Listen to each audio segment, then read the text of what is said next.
ओम नमः शिवाय। मित्रों, परम मोक्ष कार्य साधन यूट्यूब चैनल में आपका स्वागत है। आज की चर्चा का विषय बड़ा ही गंभीर एवं ज्ञानवर्धक व गोपनीय है।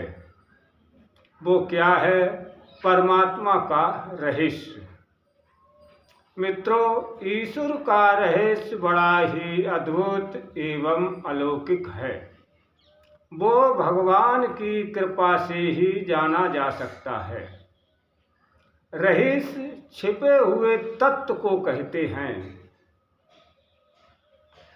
चर्चा आगे बढ़ाने से पहले निवेदन करना है कि जो लोग परम मोक्ष कार्य साधन पर पहली बार वीडियो देख रहे हैं तो चैनल को सब्सक्राइब जरूर कर लें और वीडियो लाइक करें व अधिक से अधिक शेयर भी करें।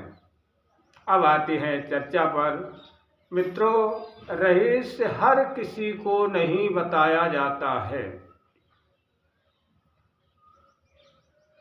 कोई भी मनुष्य अपनी पूंजी का रहस्य पूछने पर अपने परम विश्वासी और अंतरंग प्रेमी के सिवा किसी को नहीं बताता है। साधु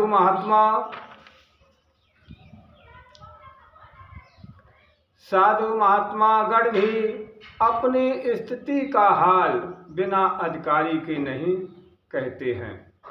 इसी तरह भगवान भी अपने अधिकारी प्रिय भक्त को ही अपना रहस्य बतलाते हैं।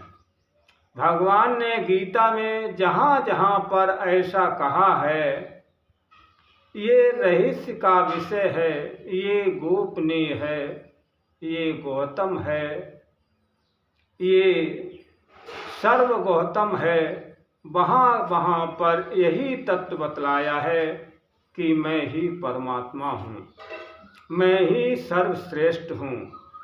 तू भी मेरी ही भक्ति कर, मेरी ही शरण हो आज। इस प्रकार अपनी वास्तविक स्थिति प्रेमी को बतला देना ही असली रहस्य खोल देना है।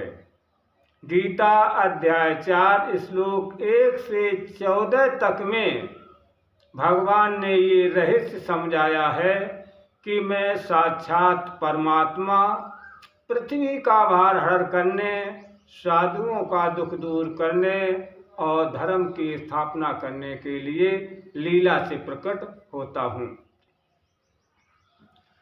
गीता अध्याय 18 श्लोक 64 में मैं तुझे सर्वगौतम रहस्य कहता हूँ, ऐसा कहकर अगले श्लोक 65-66 में स्पष्ट कर दिया है कि मैं ही ईश्वर हूँ, तू एकमात्र मेरी शरण आ जा। इसी प्रकार उत्तंक मुनि ने जब भगवान श्री कृष्ण को श्राप देना चाहा, तब श्री कृष्ण ने अपना रहस्य बतला उन्हें शांत किया।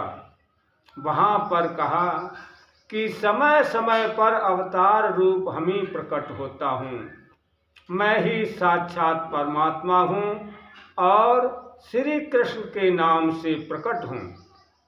आप मुझको नहीं जानते हो, इसीलिए श्राप देने की बात कहते हो और आप तपोभ्रष्ट हो जाएंगे। आपके श्राप का मुझ पर कोई भी असर नहीं होगा। फिर मुनि की प्रार्थना पर उन्हें अपना विराट रूप दिखाया और आश्वासन भी दिया। ये उल्लेख महाभारत अश्वमेध पर्व में आता है।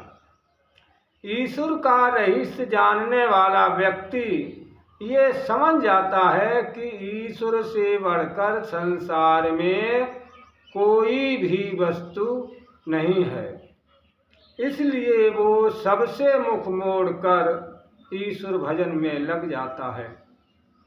मित्रों, वास्तव में सारा विश्व परमेश्वर का ही स्वरूप है, किंतु इस रहस्य को जानते नहीं हैं।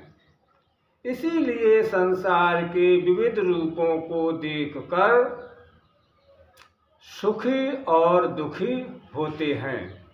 उदाहरण स्वरूप एक बहुरूपिया था। वो पुलिस के एक बड़े अफसर का वेश धरकर एक बाजार में पहुंचा। दुकानदार को धमकाना शुरू किया कि तुमने सड़क रोक रखी है, अतः तुम पर मुकदमा चलाया जाएगा।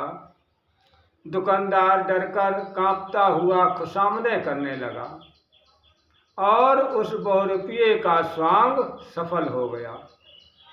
तब उसने अपना यथार्थ परिचय दुकानदार को कराया और इनाम मांगा। बस बहुरूपिये का परिचय मिलते ही दुकानदार निर्भय होकर हंसने लगा। उसकी सारी विकलता क्षण भर में हंसी में बदल गई। बहुरूपिया अब भी अफसर के भेष में है, वही रूप दुकानदार को दिख रहा है, परंतु रहस्य खुल जाने के कारण महान अंतर पड़ गया। मित्रों, इसी प्रकार परमेश्वर अपनी योग माया से विश्व रूप बने हुए क्षण क्षण स्वांग बदल रहे हैं और लोग उनका रहस्य न जानने के कारण डरते और व्याकुल होते हैं। यदि हम प्रत्येक रूप में भगवान को पहचान लें, भगवान का रहस्य हमारे सामने खुल जाए, तो फिर कोई भय या व्याकुलता हमारे सामने नहीं रह सकती है। जैसे बहुरूपिया का अपना भेद खोल देता है, वैसे ही भगवान भी दया करके अपना भेद खोल देते हैं। तब भक्त उसी क्षण निर्भय और सुखमय बन जाता है, क्योंकि वो फिर सब जगह सब समय केवल एक ही आनंद स्वरूप भगवान को ही देखता है। यही परमात्मा का रहस्य है। आशा करता हूँ कि दी गई जानकारी आपको पसंद आई होगी, अच्छी भी लगी होगी। यदि ऐसा है तो वीडियो अधिक से अधिक लाइक करें व शेयर करें। अब हम चलते हैं और आप अपना ध्यान रखें। ओम नमः शिवाय।